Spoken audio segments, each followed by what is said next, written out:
그 나를 최고로 증거해 주는 말은 어떤 말일까요? 여러분들 없는 가운데 여러분 너무 똑똑해, 너무 겸손해, 너무 착해 이런 얘기 들으면 너무 좋겠지요. 그죠? 네. 그런데 이제 저는 저를 증거해 주시는 분이 이렇게 증거해 줬으면 너무 좋겠어요.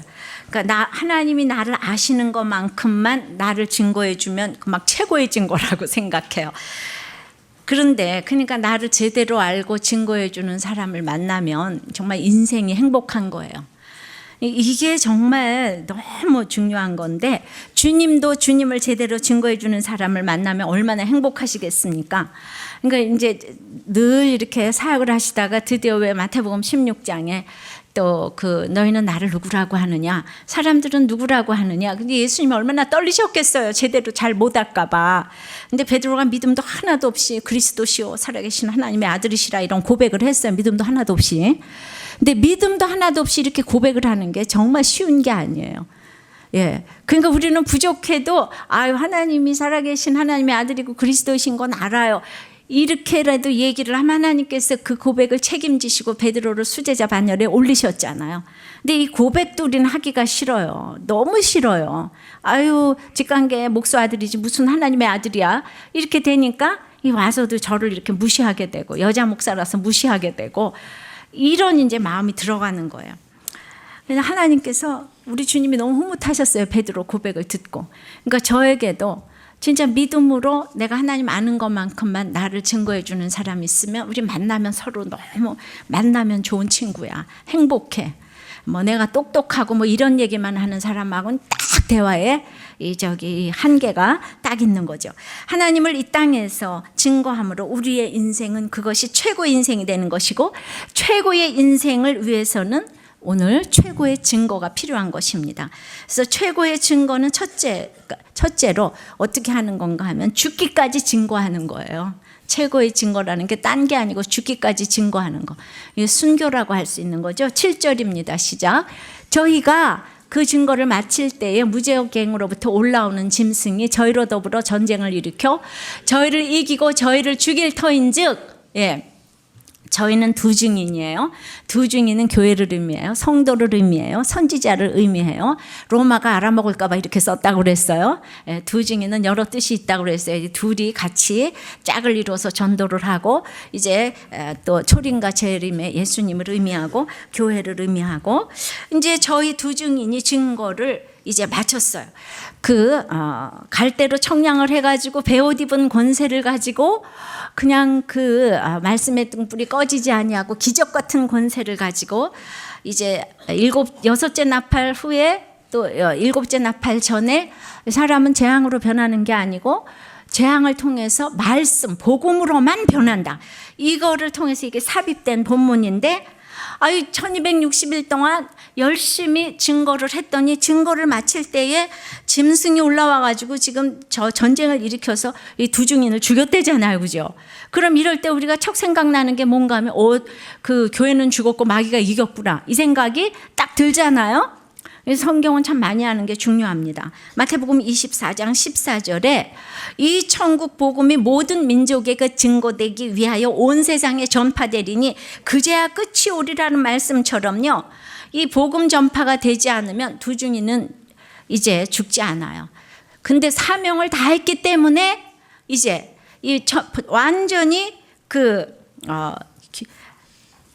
마귀가 절대로 두 증인의 사역을 막지 못하는데 이제 사명 끝나고 이때 마침 교회가 부패했기 때문에 가장 악한 세력을 통해서 교회를 징계하시는 것입니다.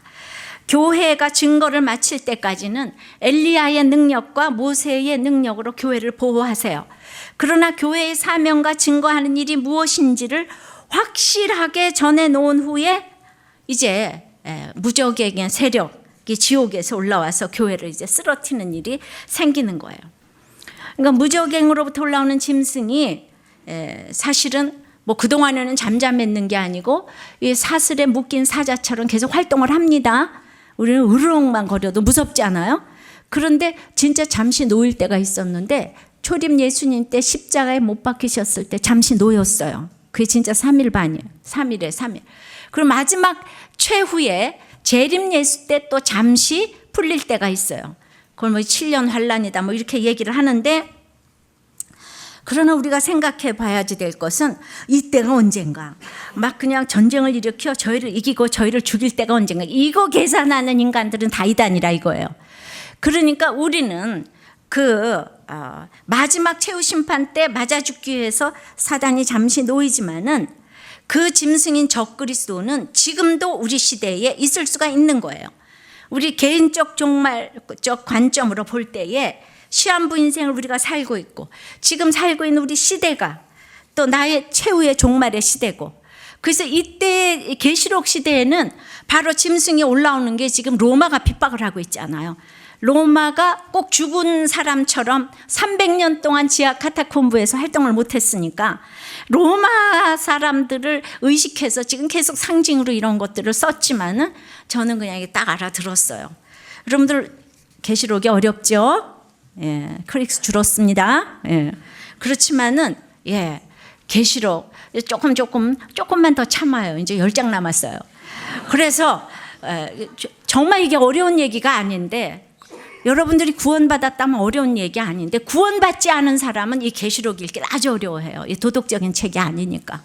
그야말로 이건 구속사가 아니면 풀어지질 않으니까.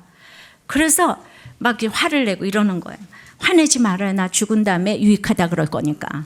목사님이 계시록 설교하고 가서 좋다 이럴 거니까. 할렐루야. 그때 좋아하지 말고 지금 좋아하세요.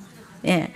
두 증인은 그 복음을 위해 순교한 자들을 상징하는 것으로 보이는데, 여러분들 증거에는 충성된 증인이 따르는데, 증인을 뜻하는 헬라어 마르투스는 나중에 순교자라는 뜻으로 사용되었어요. 이건 뭘 의미하는가 하면 순교야말로 최고의 증거라는 것입니다. 왜냐하면 주님은 창조주이시고 무소부지하시고 전지전능하시기 때문에 그 하나님을 증거하는 인생은 복된 인생이고, 이 땅에서 하나님을 증거하다가 죽는다 해도 하나님께서 책임지실 것이기 때문에, 그러니까 내가 죽어도 이 영혼은 죽이지 못하는 사람이 있죠, 어딘가에. 육신은 썩어져도. 그러니까 내가 죽어도 무소부지하시고 전지전능하신 하나님을 내 등에 업고 보일 수가 있기 때문에 하나님에 대한 최고의 증거가 되는 거예요. 사랑하는 사람을 위해서는 목숨이라도 버리는데, 하나님을 위해서 목숨이라도 버리는, 그게 최고의 증거라는 거죠. 하나님께서는 바울을 옥에서 구원하시기도 했지만 마지막에는 죽임을 당하도록 허락하셨어요. 왜요? 순교가 보기에는 처절한 패배인 것 같지만은 결국 순교보다 훌륭한 증거가 없었어요. 바울과 제자들의 이 순교로 그때부터 온 유럽에 복음이 전파됐고, 지금까지 온 세상에 전파된 가장 큰 역할을 이 순교로 이루었기 때문에. 그러나 충성된 증인은 바울과 같이 세상에서 찢기와 같은 존재로 취급을 받을 수가 있는 거예요. 그럼 우리는 이제 힘든 때 그 계시록 2장 10절 말씀처럼 내가 죽도록 충성하라, 그리하면 생명의 면류관을 주리라 이랬잖아요. 예. 그러니까 죽도록 충성하라. 그럼 생명의 면류관 준대요. 그럼 내가 이 고난의 상황에서 죽도록 충성할 수 있는 일이 뭐가 있겠어요? 지하 감옥에 딱 갇혔는데, 고난에 딱 그냥 감옥에 갇혀서 아무것도 못 하겠는데 뭘 죽도록 충성하겠습니까? 이게 보통 죽도록 충성하라 그러면 네가 열심을 내라 이러지 않아요? 예, 계시록의 충성은 열심하고 상관이 없습니다. 예. 그러니까 맨날 그러니까 목자도 열심을 내고 목사도 열심을 내고 부부간에도 서로 열심히 살라고. 그런데 내가 죽도록 충성하라는 거는, 계시록은 거의 다 인내와 연결이 되는 거예요. 그러니까 부부간에도 죽도록 충성하려면 인내가 필요하고, 목자도 잘하려면 인내가 필요하고, 결혼 생활을 하려도 인내가 필요하고, 자녀를 키우려도 인내가 필요하고, 죽도록 충성하라는 거는 죽도록 인내하라 이 뜻입니다. 그러니까 이제 그 당시에 황제들의 우상이 있는 대로 사단의 회로 서문학교에도 있었고 버가모에도 있었는데, 버가모에는 안디바가 그 사단의 회가 모인 보좌가 있는 곳에서 거기서 이제 순교를 했어요. 근데 주님은 안디바를 나의 충성된 나의 증인이라고, 나의 증인이란 표현을 2번이나 써서 주님이 얼마나 사랑하시는지를 보여주었어요. 거기서 죽었는데도 한마디로 그 사단의 회가 막 사단이 역사하는 사단의 가치관 아니면 살아갈 수 없는 그곳에서 안디바는 왕따를 당하고 사회로부터 격리가 되면서까지 오직 주님을 죽기까지 이렇게 증거했기 때문에 충성된 증인인 것은 열심을 낸 게 아니고 신실하게 인내로 이제 변치 않는 신실성을 강조했다는 것입니다. 요한은 너희 형제여 예수의 환난과 나라와 참음에 동참하는 자라 하나님의 말씀과 예수의 증거를 인하여 반모라는 섬에 있었더니, 그러니까 하나님 나라는 환난과 인내로 둘러싸여 있어요. 그래서 고난의 상황에서 성도가 보여줄 수 있는 최고의 충성은 오늘 인내라고 말씀을 합니다. 내가 나의 인내의 말씀을 지켰은즉 내가 또한 너를 지켜 시험의 때를 면하게 하리니. 예, 자, 저는 남편의 구원이 더디 이루어졌어도요, 그냥 구원이 더디 이루어지는 게 아니고 제가 예수 믿는 것 때문에 핍박을 받았잖아. 근데 그렇게 핍박을 받아가고 시간이 지나갈수록 주님의 인내를 알아가게 돼서 저의 기도가 더 간절해지고, 그래서 이제 구원에 대해서 포기하고 싶어지는 것이 아니라 그냥 남편 가기 1년 전부터는 제 생명을 거두어 가셔서라도 이제 남편을 구원해달라고. 예, 그러니까 주님의 사랑과 연합이 되어 갈수록 구원받지 못한 식구들에 대한 그치지 않는 근심과 고통이 생기고, 그 사명을 해서 나를 구원해 주셨구나 하니까 이 모든 인내하는 일에 넉넉히 이기게 해주신 줄 믿습니다. 예, 그러니까 인내를 배워갈수록 사랑과 연합이 되고 은혜를 알아가니까 그냥 정말 넉넉히 하나님의 사랑에서 끊을 것이 없어서 넉넉히 이기게 하셨어요.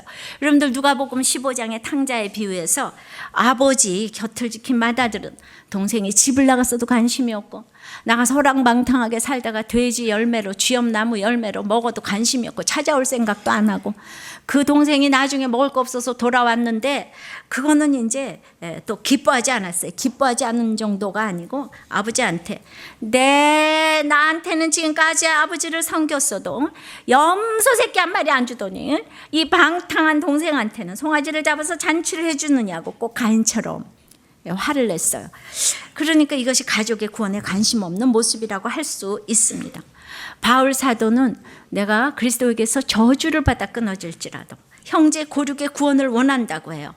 바울의 고륙은요, 안 믿는 정도가 아니라 자신을 핍박하고 예수님을 죽인 사람들이에요.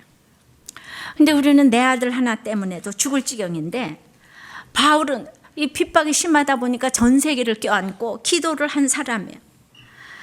어떻게 비교를 하겠습니까?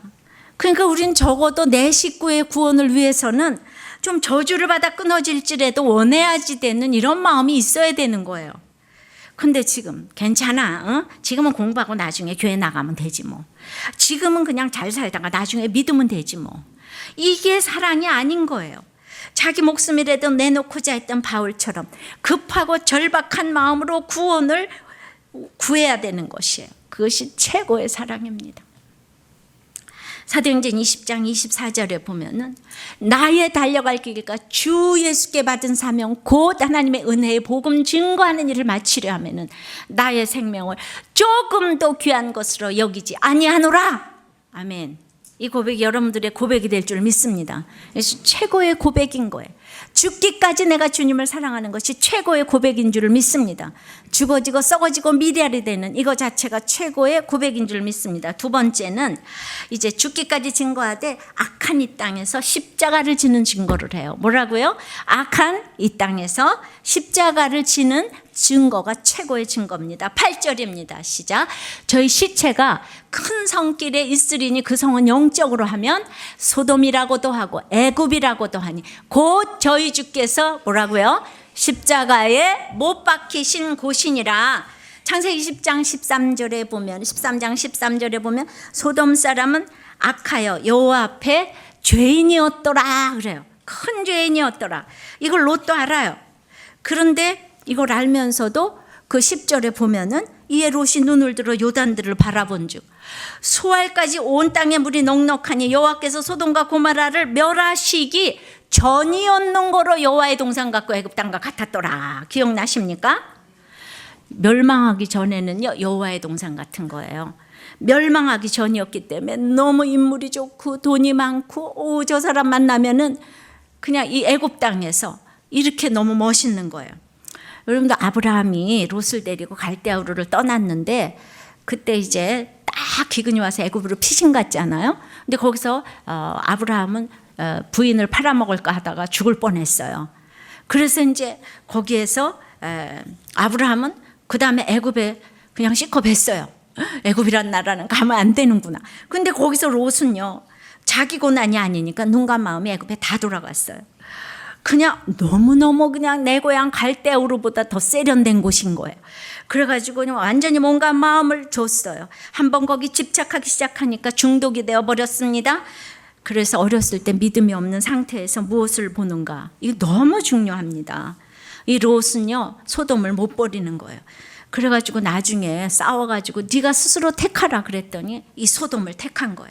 안목의 정욕을 따라서 그 화려함 속에 썩은 것을 보지 못해가지고 이제 그랬는데도 하나님이 사랑하셔가지고 그 좋은 땅에 갔는데 북부 그돌라오멜의 연합군이 쳐들어와가지고 완전히 사로잡혀서 죽을 뻔했어요. 근데 사랑하는 삼촌 아브라함이 또 집에서 길리온 자 313명을 데리고 가가지고 목숨을 걸고 가서 구해줬어요. 사라가 그때 과부가 될 뻔했어요. 예. 그래가지고 이제 구해줘가지고 그냥 재산 살려주고 재산도 돌려받았고 완전히 하나님께서 도와주셨는데, 그랬으면 이제 아브라함한테 돌아와야 되잖아요. 이제는 내가 떠나서는 안 되는구나. 근데 이 인간이 안 돌아와요. 아무리 애쓰고 기도해주고 생명을 보존해 주었어도 이제 조금 편해지니까 여전히 내가 좋은 건 소돔인 거예요. 예, 그래가지고 그냥 쾌락의 세계, 도박의 세계, 여자의 세계가 나를 불러요. 돈이 다시 생겼어요. 그래가지고 이 교회를 좀 이제 이 세계가 너무 좋아 교회를 떠나고 놀다 와야 되겠다고. 그래서 교회를 떠났어요. 그리고 교회를 다니긴 다니되 좀 쉬운 교회 없냐? 이러고 또 떠나요. 인간이 이래요. 그 누가 그러더라고요.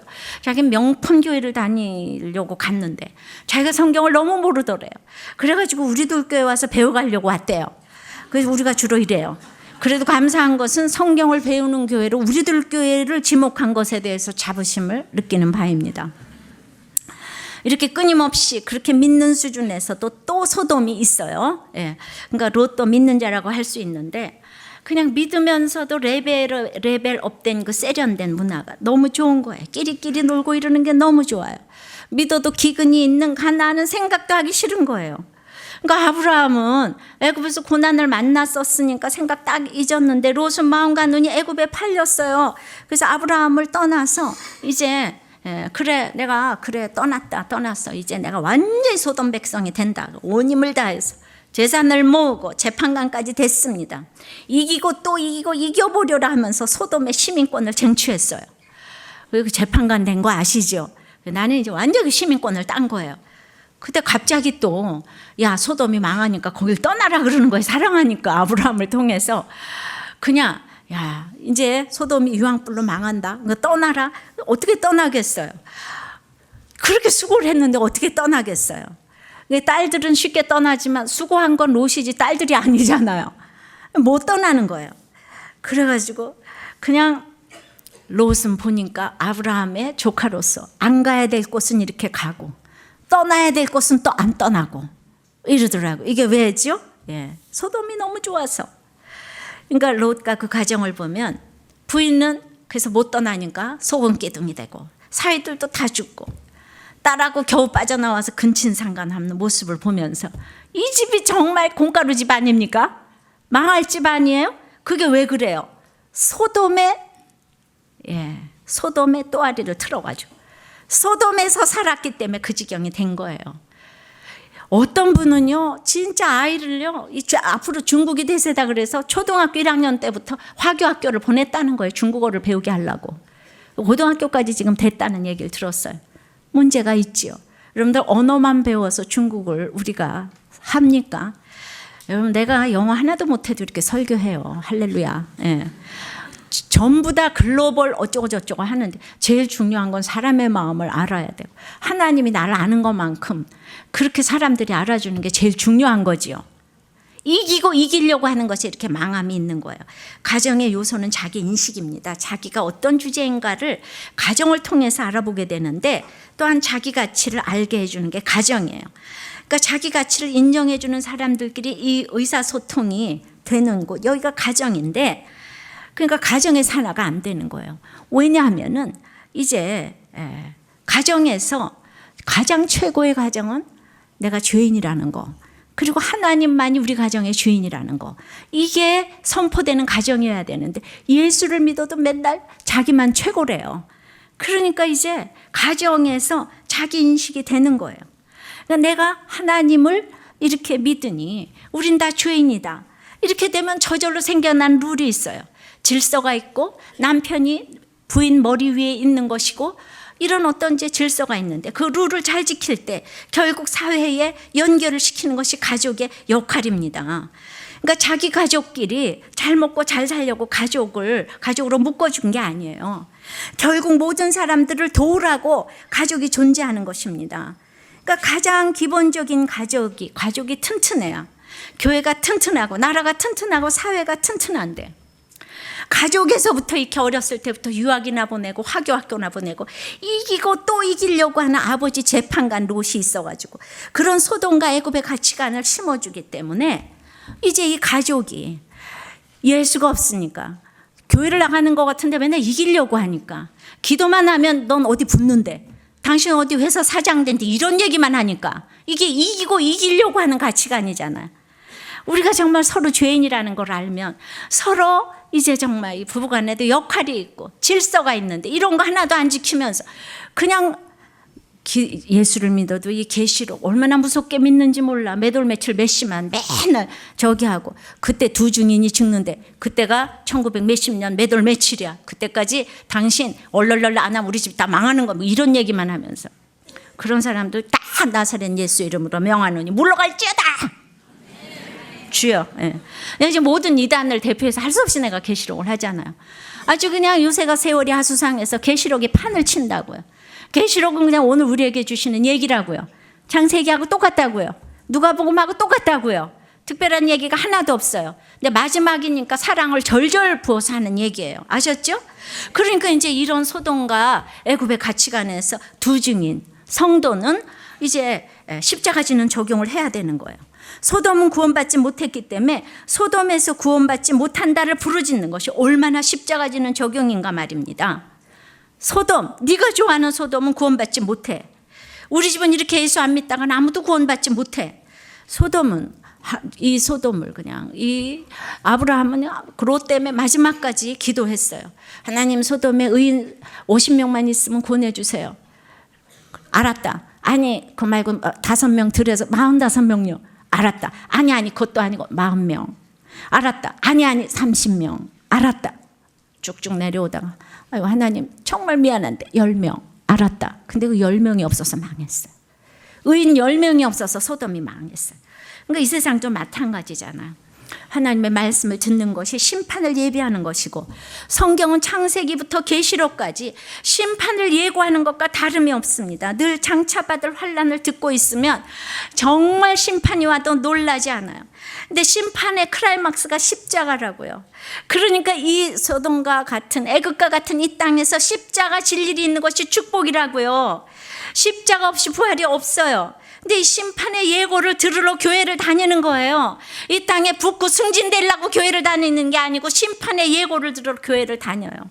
근데 세상은 모두가 긍정의 이야기만 하겠지만 이 세상은 악하고 음란하대요. 주님이 망할 나라래요. 소돔과 고모라처럼 망할 나라래요. 그러니까 그걸 알려주려면 어떻게 해야 됩니까? 망한다고 내가 입으로만 얘기하면 됩니까? 망할 나라에서 영원히 살 것처럼 살지 말고 나그네처럼 사는 모습을 보여줘야지 되는 게 이게 증인되는 거죠. 이야기가 성경의 골자예요. 근데 자꾸 우리는 이 세상에서 망하지 않는다, 안전하다, 평안하다, 내가 못할 일이 아무것도 없다, 이런 이야기만 자꾸 듣고 있으니까 나에게 오라, 내가 모든 걸 다 해주겠다. 이게 진짜 가짜예요, 가짜. 그러니까 소위 망하는 심판의 사건이 오면 감당이 안 된다는 거예요. 잘 된다고 그랬는데 왜 이런 일이 오나? 하나님이 계신데 왜 이러나? 이따위 소리를 하게 되는 거예요. 그러니까 십자가는 뭡니까? 그러니까 복음 전파를 위해서 우리 집에 전쟁이 오고 기근이 오고 사랑이 식어지는 거예요. 아니 어떻게 예수 믿지 않는데 그런 게 안 올 수가 있겠어요. 믿지도 않는 소돔 땅에서 이 땅에서 어떻게 전쟁이 안 오고 기근이 안 오고 사랑이 식어지지 않을 수가 있겠습니까? 가정의 불안은 이혼하라고 주신 일이 아니에요. 예수 그리스도가 내 인생에 우뚝 서기 위해서 일어나야만 할 일인 거예요. 예수 그리스도가 우리 집안에 우뚝 서기 위해서 우리가 예레미야 1장 10절을 보면은 보라 내가 오늘날 너를 열방 만국 위에 세우고 너로 뽑으며 파괴하며 파멸하며 넘어뜨리며 건설하며 심게 하였느니라. 그러니까 나를 세우기 위해서는 먼저 하나님께서 뽑고 파괴하고 파멸하고 넘어뜨리는 일을 행하셔야지만 건설하고 심는데요. 할렐루야. 그러니까 십자가로 먼저 내 자신을 다 뽑고 파괴한 다음에 그럼 저절로 심어지고 건설이 되는 거예요. 그러니까 난리와 지진은 나를 건설하고 심기 위해서 있어야 될 일인 것입니다. 악하고 음란한 소돔 같은 이 세상에서 내가 십자가를 지고 가면서 이제 미움을 받잖아요. 예. 이 세상 가치관에서 진짜 이렇게 골프를 하나 치러 안 가도 굉장히 무시와 조롱을 받고 요새 그런답니다. 그냥 회사에서도 정말 너는 꼭 내가 승진시켜주겠다. 그래서 그냥 따까리를 다 하고 완전 몸종처럼 일을 했는데 승진해서 누락이 됐다는 거예요. 그랬더니 또 그냥 1월 달까지 기다려보라고 그래서 계속 몸종 노릇을 했는데 또 승진에 누락이 됐다는 거예요. 그러니까 이렇게 십자가를 지고 가는데 정말 수요예배까지 빠져가면서 근데 승진이 안 됐어요. 그러니까 정말 밉지 않아요. 그때 미움받을 때 독이 없는 얼굴을 보여야 되는 거예요. 독이 너무 올라오지만 독이 없는 얼굴을 보여야지 최고의 증거인 줄 믿습니다. 이 땅에 별 인생이 없는데 잘 먹고 잘 사는 게 인생의 목적이 아니고 거룩이 인생의 목적인데 하나님은요 내가 화를 낼 수밖에 없는 상황에서 독을 뿜지 않은 이 얼굴을 기억합니다. 아셔요? 그러니까 부도나고 바람 피운다고 이혼하면 안 돼요. 지금 최고의 증거를 할 좋은 역할을 주셨는데 내가 그냥 막 나를 죽일 수밖에 없는 환경에서 내가 애매한 표정과 구원의 표정과 신비한 표정을 하면서 독이 싹 없어진 표정을 하면은요 그때 복음이 전파되는 거예요. 할렐루야. 최고의 증거는 이 기가 막힌 상황에서 십자가를 딱 지고 그래야 천국 복음이 전파됩니다. 나는 정말 남편이 그랬을 때 내가 인내를 너무 잘하게 됐기 때문에 교회도 못 나가게 하고 돈도 안 주고 그냥 그랬을 때 남편한테 절대 순종했는데 화가 나지 않았기 때문에 그때마다 독을 뿜지 않아서 오늘날의 우리들 교회가 있는 것이었던 것입니다. 난 이제 하나님이 이거 기억하셨다고 생각해요. 그때는 내가 쥐도 새도 모르고 죽어도 아무도 모르겠구나 이렇게 생각했지만은 쥐는 모르고 새는 몰라도 하나님 아세요. 그래서 이렇게 자꾸 나보고 왜 교회 부흥했냐 그러면 정말 나는 이거밖에 자랑할 게 없어요. 나의 질서의 우선순위. 집에서 밖에도 못 나가는 남편에게 순종했지만 성경도 보고 성경공도 하고 11조도 하고 난 할 것 다 했어요. 그냥 지혜롭게 임봉해가면서 갈대로 청량해가지고 아이고 어렵다. 여러분들 진짜 이 어려운 거 조금만 참아요. 제가 정해드립니다. 10장이면 끝나요. 10장만 기다리세요. 그러니까 내가 여러분들의 고난이 꼭 계시록이 끝나듯이 이렇게 기다리시면 되겠습니다. 정말 계시록은 끝날 때가 옵니다. 제가 정해드려요. 끝날 때가 옵니다. 대신에 우리가 진짜 참자고요. 아니 이게 이렇게 어렵습니까? 아니 자꾸 어렵대. 그러니까 이제 제가 이렇게 아무리 얘기를 잘해도 최고의 증거를 하고 있어도 세 번째 땅에 거한 자들의 조롱을 그냥 이렇게 끊임없이 받는 거예요. 어찌나 저를 조롱하는지 성경에 제 얘기가 다 나와 있네. 자, 9절 10절입니다. 시작. 백성들과 족속과 방언과 나라 중에서 사람들이 그 시체를 사흘 반 동안을 목도하며 무덤에 장사하지 못하게 하리로다. 이 두 선지자가 땅에 거하는 자들을 괴롭게 한 거로 땅에 거하는 자들이 저희의 죽음을 즐거워하고 기뻐하여 서로 예물을 보내리라 하더라. 아멘. 이 11장이 그렇게 난해한 해석이랍니다. 근데 나는 당한 게 많아서 이게 별로 안 어려워요. 아, 여기도 또 내 얘기하네 이런 생각이 들어요. 할렐루야. 그러니까 봐요.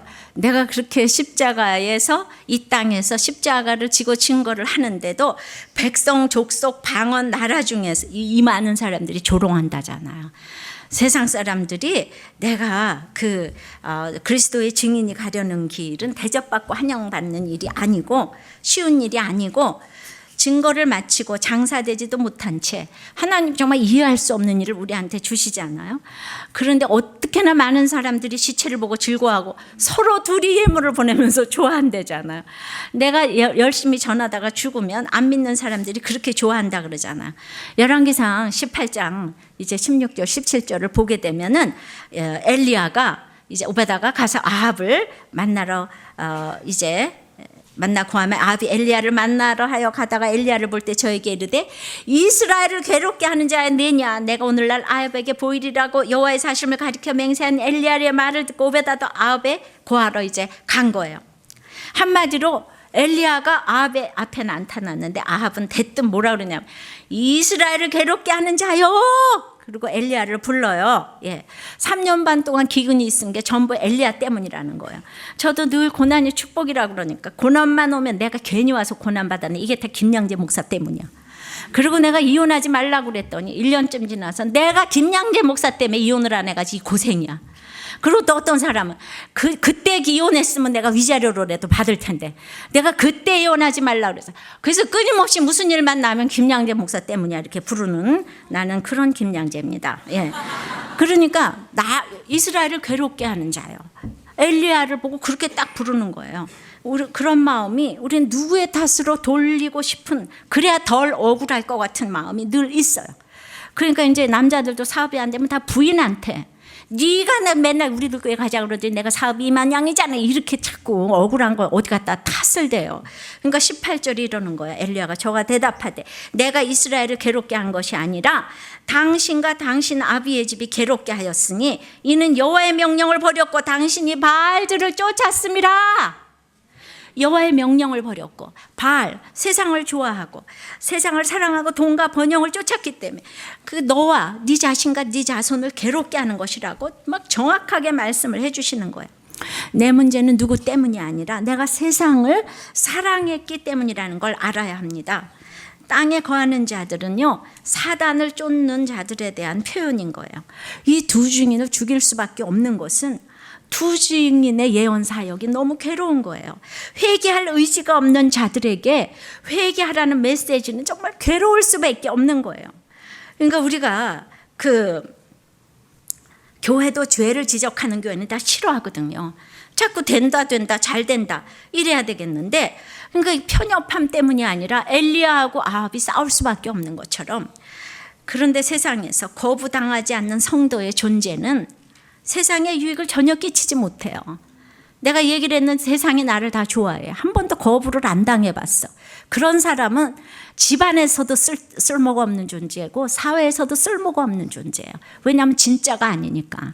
진짜가 아닌 사람이 누구를 고치겠습니까? 내 비록 욕을 먹어도 약간 진짜이기 때문에 고치는 거 아니겠소? 그러니까 욕을 먹어도 진짜여야지 내 옆에 사람들이 변화돼 가는데 맨날 좋은 게 좋은 거라고. 그 인간적으로 그렇게 하니까 살았으나 죽어 있는 자 한 거예요.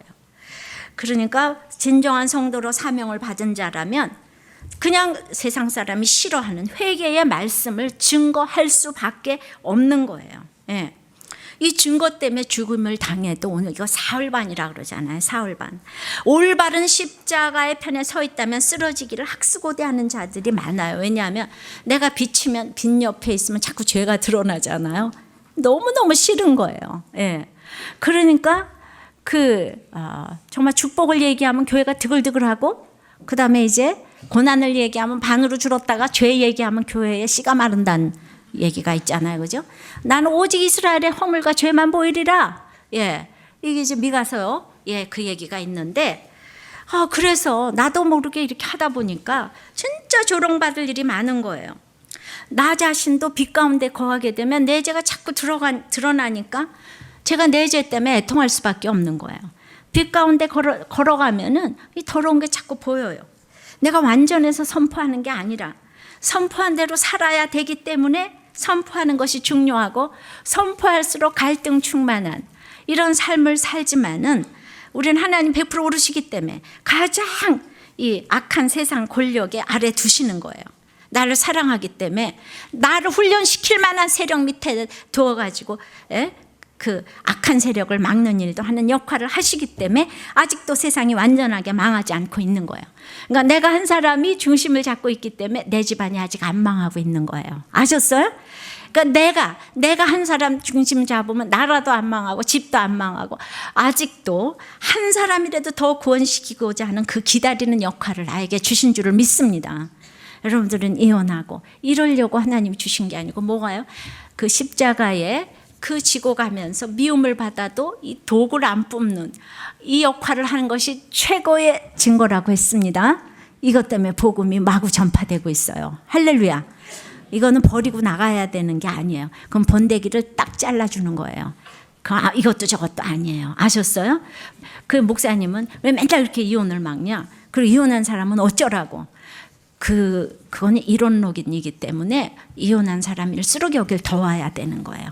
난 누구를 미워해서 하는 얘기가 아니에요. 인간은 더 연약하니까 이혼할 수도 있는 거죠. 그래서 지금이라도 우리는 그러지 말라는 거지. 그런 얘기를 못 들었으니까 이혼을 했지만 지금부터라도 이혼을 했어도 이혼을 하지 않도록 그 사명을 나가서 감당하려고. 이 건강한 가정이 아니면 건강한 사회가 될 수가 없는 것입니다. 자, 이렇게 최고의 증거는 죽기까지. 그 다음에 악한 이 땅에서 십자가를 지는 증거를 하면서 이제 세상에서 있는 대로 조롱을 받아요. 그러면 이게 우린 너무 억울하잖아. 그래서 네 번째는 반드시 부활이 있습니다. 11절입니다. 시작. 사흘반 후에 하나님께로부터 생기가 저희 속에 들어가매 저희가 발로 일어서니 구경하는 자들이 크게 두려워하더라.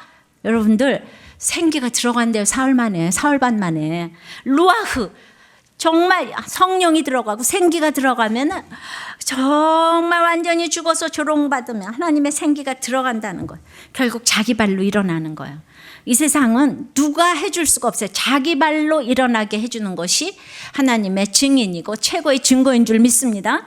최고의 증거는 상대방이 자기 발로 일어나게 해주는 거, 자기 발로 자립신앙을 가지게 해주는 거. 그러니까 그것이 너무나도 어려워도 참교회라면은 3일 반 만에 일어나게 돼 있는 거예요. 근데 왜 3일 반, 사흘 반이라 그랬을까? 사흘 반, 3년 반, 한때 두때 반때, 42달, 1260일 이게 다 똑같은 얘기예요. 교회 시대를 가리키고 좁혀서 보면 우리 각자의 일생을 가리키는 거예요. 아주 이거 시간 그냥 연구하는 거 이것도 다 이단입니다. 로마가 못 알아듣도록 3일 반, 그냥 3년 반, 한때 두때 반 다 똑같은 얘기예요. 42달, 1260일. 근데 여기서 여러 표현 중에서 성도가 당하는 고난을 표현할 때는 가장 짧게 느껴지는 사흘 반을 쓴 거예요. 사흘 반. 근데 똑같은 1260일인데 우리가 베옷 입고 왕 같은 제사장의 권세를 입고 예언할 때는 권세는 우리에게 주는 권세는 많아서 1260일인 거예요. 아시겠어요? 이거 로마 사람은 못 알아먹어요. 근데 고난받는 우리는 딱 알아먹어요. 여러분들 알아먹지요? 그러니까 이게 그냥 하나님이 우리를 향해서 진짜 어떻게 고난에 대해서 이렇게 설명을 잘해줄 수가 있는가. 제가 이게 우리를 너무 위로하고 우리를 너무 이 성도 네가 당하는 고난은 정말 짧단다. 그러니까 수치는 짧고 그리고 영광은 길어. 이 얘기를 하는 거예요. 사흘 반이고 1260일이야. 이 땅에서 짧은 고생을 하면 영원한 또 영생이 기다리고 있어. 예, 사흘 반이고 네가 영광은 1260일인 거야. 예, 그러니까 결국은 이 땅에서 반드시 부활이 있기 때문에 우리는 어저께 제가 있잖아요. 한 신문사, 일간 신문사 칼럼 이런 제목의 글이 나왔어요. 상처를 별로 만드는 교회. 그래도 우리들 교회 얘기하나 그러고 얼른 가서 봤어요. 사실 우리들 교회 얘기를 합시다. 예. 여기 어떤 게 써 있냐 하면은 그 정신질환을 앓는 국민이 10년 새 70% 이상이 급증했다는 거예요. 1년 사이에 130만 명이 우울증을 앓고 245만 명이 불안장애를 경험하는데 그래서 내년부터 이제 건강검진에 이 정신 이 검진도 다 넣게 돼 있대요. 잘된 일입니다. 사실 마음에 상처 없는 사람은 없잖아. 다만 상처의 깊이와 형태만 다를 뿐인데 누군가는 세상을요, 이 악한 세상이니까 서로 상처 주기 전쟁터라고 했습니다. 근데 개인의 내적 상처는 단순히 개인의 불행에 그치지 않고 방치하면 사회 전체가 시한폭탄을 안게 된다는 거예요. 우리는 이미 곳곳에서 터져나오는 병증들을 목도하고 있는데 요즘 성행하는 다양한 내적 치유법들은 나름 효과가 있다는 거예요. 상담 치유, 미술 치유, 음악 치유, 영화 치유, 독서 치유, 패션 치유, 향기 치유, 음식 치유 수많은 치유법에 텔레비전에서는 힐링 캠프까지. 그래가지고 이제 상담 치유 목회는 교회 성장의 핵심 포인트가 됐는데 그렇지만 한계도 분명하다 그랬어요. 치유는 궁극적으로 영혼과 마음과 육신을 아우르는 것이어야 하는데 의학적, 심리학적, 사회학적 관점뿐 아니라 신학적 관점까지 포괄돼야 된다는 얘기입니다. 단순히 말씀을 전하고 코인 논의하는 것만으로는 이 복잡한 시대 속에서 내적 상처를 입은 사람들을 충분히 도울 수가 없답니다. 치유받지 못한 상처와 아픔의 쓴뿌리를 해결하지 못한 성도들은 신앙 성장도 기대하기가 어렵다는 거예요. 그러니까 내적 치유에 보다 큰 관심을 기울일 필요가 있는데 일반 정신과 심리 치료가 다루지 못하는 영적 부분을 이 부분은 성경적 방식으로만 타치가 가능하다. 이렇게 상처는 잘 치유하고 반응하면 상처 때문에 더 아름다운 생을 살 수 있다는 말이 있는데 소위 상처가 별이 되는 경우다. Scars into stars. 알아들었죠? 예. 이보다 더 아름다운 반전은 없을 것이라는 거예요. 교회만 이 반전을 가능케 한다는 기적의 성소가 돼야 된다는 거예요. 그러니까 상처 있고 깨어진 영혼들이 교회에 들어오면 반드시 회복되어질 수 있다는 확신을 세상에 줘야지 이 문제가 해결이 된다는 것입니다. 많은 사람을 옳은 대로 돌아오게 한 자는 별과 같이 영원토록 비치리라고 했는데 그러니까 이 모두가 다 숨기면서 내적 치유를 아무리 받아봐도 이 상처가 별이 돼야 되겠는데 교회에서는 진짜 이 상처가 별이 돼야 되겠는데 우리가 상처를 별로 여기고 이 상처가 없는 사람들은 우리들 교회에서는 맥을 못 추잖아요. 상처가 별이 돼서 늘 간증함으로 진짜 건강해지고 나를 돕고 가정을 돕고 교회를 돕고 사회를 돕고 있지 않습니까? 이게 부끄러운 일이 아니지 않아요? 최고의 증거는 바로 상처가 별이 되어서 증거하는 것인 줄을 믿습니다. 손양호 목사님을 생각하면서 진짜 이분은 순교했어요. 문자적으로 두 아들이 공산주의 좌익 청년에 의해서 죽임을 당했어요. 지금하고 비슷해요. 아주 좌익이라면 그때 그냥 막 그러고 그냥 완전히 다 죽여도 누가 뭐를 말하지 않는 거예요. 그랬을 적에 두 아들이 이 좌익 친구들한테 완전히 죽임을 당하고 왜냐하면 이 아버지가 믿으니까 믿는 사람들은 지금도 개독교라 그러잖아요. 믿는 사람 무조건 이제 악의 화신인 거예요. 그래서 걔네들이 죽였어요. 아들을 죽인 안재선 이 범인을 잡았는데 걔가 사형 받으러 갈 때 손양호 목사님이 양자로 드렸어요. 그리고 자기 아들을 죽인 그래가지고 신학까지 시키고 그런데 마지막에는 본인도 공산주의 총탄으로 순교를 하셨어요. 손양호 목사님은 예양원에서 나병 환자들의 이 고름을 입으로 빨아내면 효과가 있다고 그래가지고 입으로 빨아내고 그리고 조직도 열세고 허술하기 짝이 없는 열악한 나만의 힘으로는 도저히 공산주의를 막아낼 수 없었습니다. 그런데 이 공산주의를 막아낸 것은 이 최고의 증거인 순교로 사랑의 원자탄으로 그들에게 계속 죽임당하면서 죽임당한 자기 아들 대신에 죽였던 그 아이를 자기 양자로 받아들임으로 정말 우리나라뿐 아니라 전 세계의 성자로 추앙을 받아야 할 뿐이라고 생각해요. 죽기까지 최고의 사랑을 증거한 그 사랑으로 우리가 이렇게 복음화됐어요. 여러분들 바로 죽는다는 게 이런 것입니다. 최고의 증거를 해서 우리나라를 공산주의에서 건진 분이 손양원 목사님이에요. 우리나라는 그때 공산화 될 수밖에 없었어요. 근데 하나님이 그 사랑으로 우리를 지켜주셨다고 믿습니다. 죽어지고 썩어지고 미랄이 돼요. 그럼 우리는 손양원 목사님하고 우리하고 무슨 상관이 있다 이렇게 생각할 거기 때문에 이 시대에 또 순교는 뭔가 이걸 또 하나 알려드릴게요. 이번 주에 올라온 글입니다. 어느 집사님이 남편이 바람이 나서 가출을 했는데 세상에 이 남편은 정말 이 전처에게서 낳은 아이들까지 있는 거예요. 그 아이를 키우고 있는데 그냥 이제 바람이 났어요. 근데 그것도 모자라서 남편은 부인에게 바람의 대상인 그 첩이하는 식당에 가서 일을 도와주라고 그랬다는 거예요. 첩을 또 뭐라고 표현했냐면 그분이 하는 식당에 가서 일을 도와주라 그랬다는 거예요. 그러니까 이제 돌아버리는 거잖아요. 돌아버리죠. 우리는 이럴 때마다 너무 진짜 죽고 싶고 혈기가 나는 거예요. 너무 조롱받고 수치스럽고 이를 깨물고 싶고. 그런데 이 집사님 진짜 놀라운 거, 우리들 교회 양육이 난 이래서 놀랍다는 거죠. 그러니까 이제 정신을 차리고 피 터지는 갈등 끝에 십자가 지는 순종으로 그 식당에 찾아갔습니다. 싸우러 간 게 아니고 일하러 갔어요. 도와주러 갔어요. 그땐 도리어 당황한 게 그 첩님입니다. 그래가지고 도움을 거절했어요. 예. 근데 도리어 이 일이 전환점이 되어가지고 어떻게 저런 남편을, 저런 부인을 두고 당신은 나하고 바람을 필 수가 있는가 해가지고 남편을 돌려보냈다는 거 아니겠습니까? 그래가 집으로 돌아왔고 예수 씨가 발화해서 지금은 목장에서 은혜 끼치는 집사람이 됐다는 거예요. 그러니까 이제 새의 먹이로 던져줄 수도 있는 씨앗 하나를 이렇게 눈물로 돌보면 생명이 싹트고, 그 생명은 또 다른 생명을 싹트게 하는 생명의 고리가 만들어지는 거예요. 난 정말 적용 못해. 이럴 때 이 식당 찾아갔던 이 집사님을 떠올리면 좀 도움이 되지 않을까요? 이렇게 칼럼을 썼어요. 예. 그러니까 우리 여자 집사님들도 뭐 남자 집사님들 마찬가지겠지만은 남편의 속에 숨겨진 이 생명의 싹을 틔우려고 얼마나 수고하는지 몰라요. 근데 진짜 남자들이 쪼개보면 혈기하고 식충이 만들어 있는 거 아시죠? 예.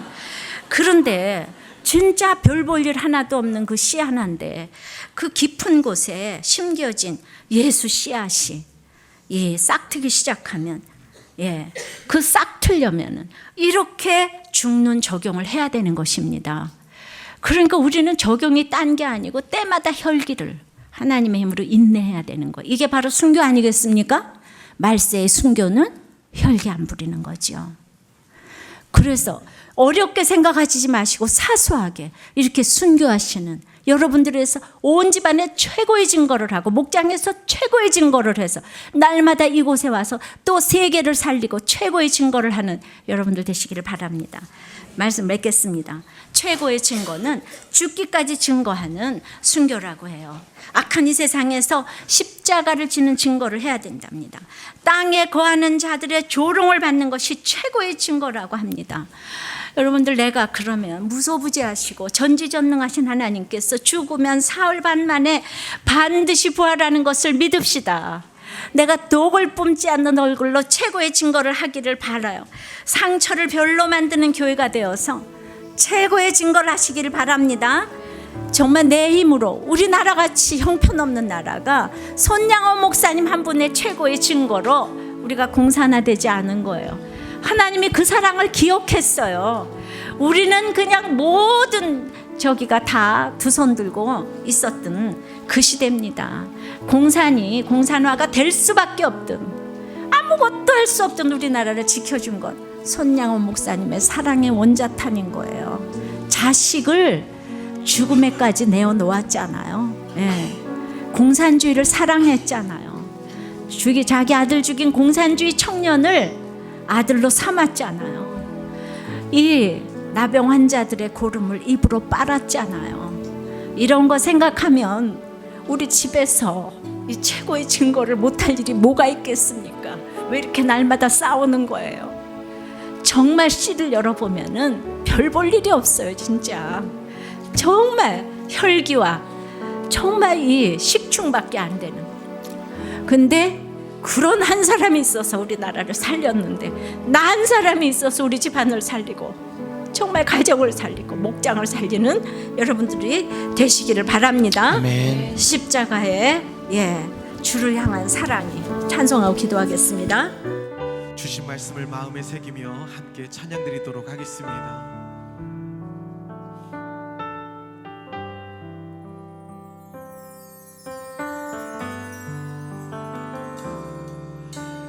내 마음에 주를 향한 사랑이 나의 말은 주가 주신 진리로 나의 눈에 주의 눈물 채워주소서.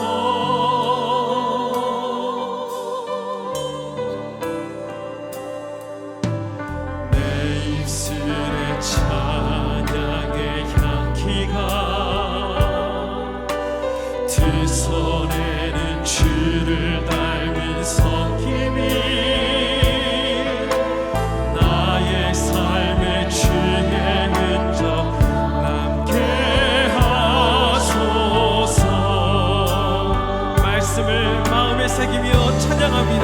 하나님의 사랑이 영원히 함께하니 십자가의 길을 걷는 자에게 순교자의 삶을 사는 이에게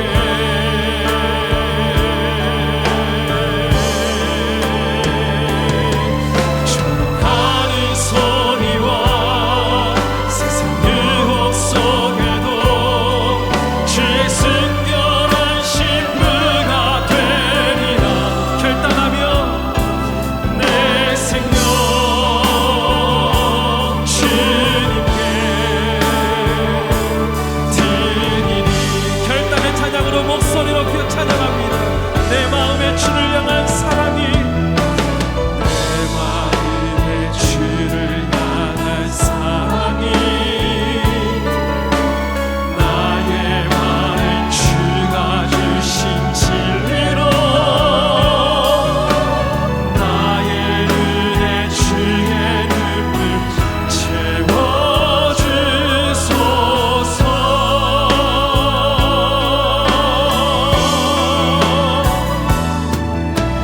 내 입술에 찬양의 향기가 두 손에는 주를 닮은 섬김이 나의 삶에 주의 흔적 남게 하소서. 십자가를 길러놓고 우리 시간 전심으로 찬양합니다. 하나님의 사랑이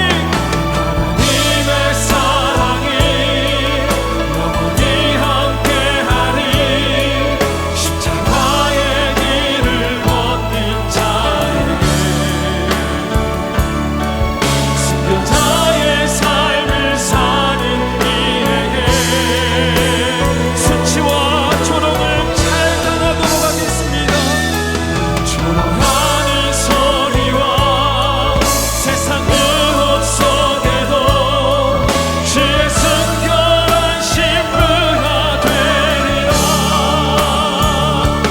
내 생명 주님께 다시 한번 전심으로 찬양합니다. 하나님의 사랑이 영원히 함께하리.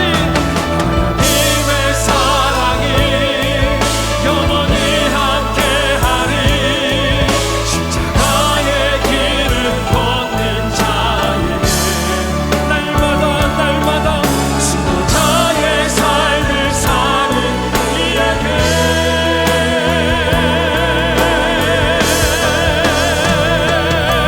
조롱하는 소리와 세상 유혹 속에도 주의 순결한 신부가 되리라. 내 생명 주 내 생명 내 생명 주 내 생명 내 생명 주님께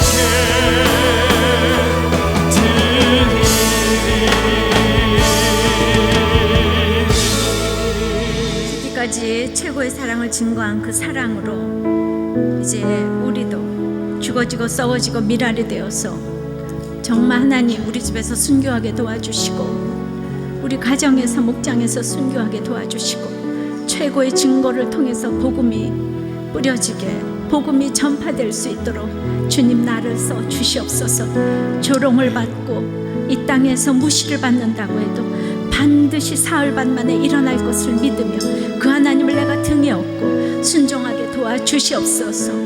다 같이 기도하겠습니다. 아버지 하나님, 죽을 수밖에 없던 이 나라에서 손양호 목사님 그 한 분의 공산주의를 향한 최고의 증거는 그들을 사랑하는 것이라고 우리에게 보여주셨습니다. 참으로 나병 환자들의 고름을 빨아내시며 그를 양자 삼고 본인까지 총탄해 그렇게 순교를 하셔서 최고의 증거를 우리에게 해주심으로 우리 나라가 살았습니다.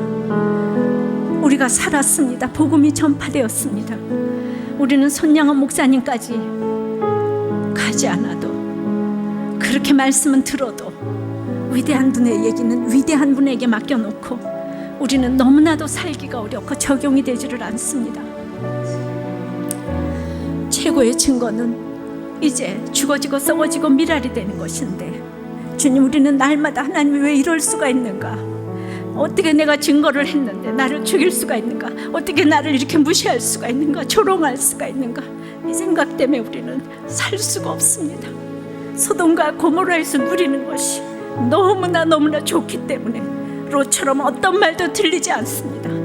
그 집이 무너져서 이제 망하기 직전에는, 탕류가 오기 전에는 이 말씀이 안 들립니다. 주님, 가족에서 내가 얼마나 죄인인가를 생각하며 하나님을 모실 때에 이 가정이 튼튼해서 교회도 튼튼해질 터인데, 주님, 우리 날마다 이렇게 이기고 이기려고 하는 엄마 아버지가 만나서 그 가치관을 자녀들에게 주기 때문에 오직 가족이 우리 가족밖에 모르기 때문에 결국은 롯 가정처럼 망한다는 것을 알게 하여 주시옵소서. 그러나 우리는 사도 바울처럼 안 가고 예수도 우리 자녀만 믿었으면 좋겠고, 그 이타적인 삶이 너무나 사라지지 않기 때문에 너무나도 애통합니다. 손양원 목사님의 그 사랑이 정말 멀리 보이는 이거 같아서 너무 애통합니다. 주님, 우리를 불쌍히 여겨 주시옵시고, 말세의 순교는 오늘 이제 이렇게 사소한 데서 혈기 안 부리라는 것이, 안 부리는 것이라고 주님 말씀하시오니, 주님, 내가 화를 낼 수밖에 없고 독을 품을 수 없는 그 가운데서 독을 뿜지 않는 이 얼굴로 최고의 증거를 하는 부부간이 되고 목장이 되고 사회가 되고 직장이 될 수 있도록 축복하여 주시옵소서. 그래서 복음이 전파되게 도와주시옵소서. 아멘. 최고의 증거로 썩어지고 죽어지고 미랄이 되게 도와주시옵소서. 아멘. 주님, 조롱을 잘 받기를 원합니다. 아멘. 무시를 잘 받기를 원합니다. 아멘. 반드시 사흘 밤 만에 부활하게 될 줄을 믿습니다. 아멘. 주님은 결코 아버지 하나님 실패하지 않으십니다. 아멘. 주님은 승리하십니다. 아멘. 이 하나님을 나의 하나님으로 믿고 예배하고 경배하기를 원합니다. 아멘. 최고의 증거를 하는 우리의 사랑이 되기를 원합니다. 아멘. 썩어지고 죽어지고 미랄이 되게 도와주시옵소서. 아멘. 예수님 이름으로 기도합나이다. 아멘.